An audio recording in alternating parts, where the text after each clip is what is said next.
Donny Hathaway was an American singer, songwriter, and arranger. He started his professional career as a songwriter and session musician, arranger, and producer for Curtis Mayfield's Bertum Records in the late 60s. His first single was a duet with June Conquest, which was released in 1969, and his first studio album was released in 1970. He was in the early 70s. He was diagnosed with paranoid schizophrenia, and he got into what I understand is a fairly common cycle in with conditions like this, which is that he took his medication and felt fine, and felt that because he felt fine, he didn't need his medication, so stopped taking his medication and got worse. And this is a cycle that I've certainly heard in other situations before.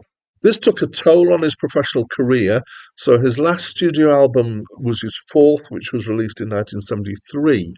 In 1979, he was in the middle of recording a new album of duets with longtime collaborator Roberta Flack when he was found dead beneath his 15th floor window, presumed to have taken his own life.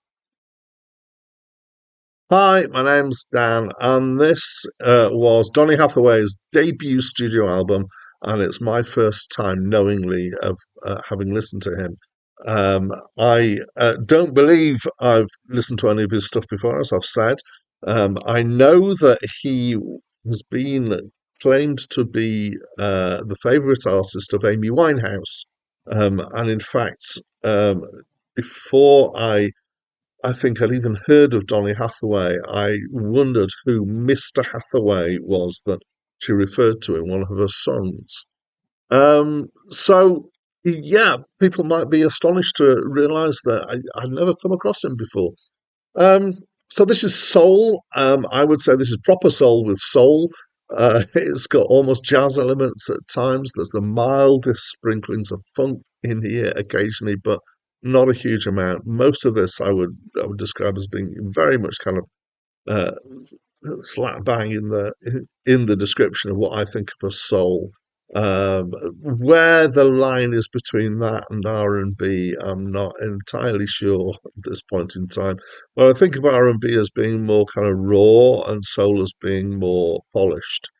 Um, so most of the tracks here were written by, at least co-written by Donny Hathaway. There's one by Nina Simone, one by Ray Charles, and one by somebody else who I didn't recognise. Some of them are slow, some of them are mid-paced. There's quite large, lush arrangement. I'm really tripping over my words today. Large, lush arrangements. And the arrangements were also by Donny Hathaway, and he also played keyboards and I think bass at one point on the album as well. So he's had quite a large input to this, not just being effectively a singer who comes along and sings other people's stuff and somebody else arranges it, etc. Um, uh, Speaking of his singing, he's got a really nice voice. It's an excellent soul singing voice. It's got that kind of nice kind of depth to it that works well. Obviously, it's not as uh, deep in tone as somebody like Barry White.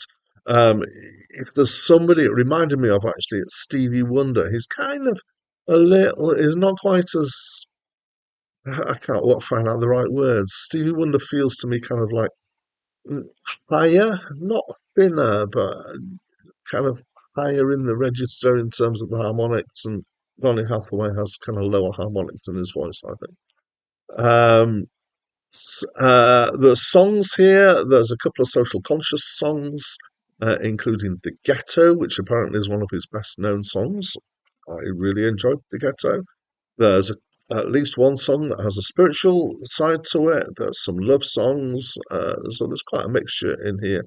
And I'm going to come back to talking about the soulful feel. So I complain about a lot of soul, and to my mind, a lot of soul since about the mid 70s kind of lost its that soulful feel, and it's something that the best word I can think of for it is the feel of the soul, and it really kind of gets down my spine and makes me feel, yeah, this is good. The same kind of thing that I feel in good blues. And soul became, to my mind, a bit kind of too meticulous, and looking in in that particular field. Not all of it, but certainly by the time we get into the 80s, a lot of stuff that was kind of mainstream pop soul has left me quite cold. And since there are exceptions, but this is where, the point of time in soul that I like, which is kind of mid 60s into some mid 70s stuff, when it really does still feel like there's that kind of umph and joy behind it. So I really like this, and I'd like to know what you think of this album. So please do share, even if it's just to share how incredulous you are that I've never come across it before. That's it from me for now. Thank you, Master,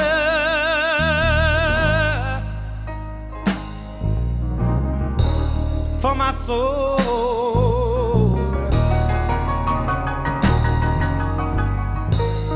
Thank you, Master.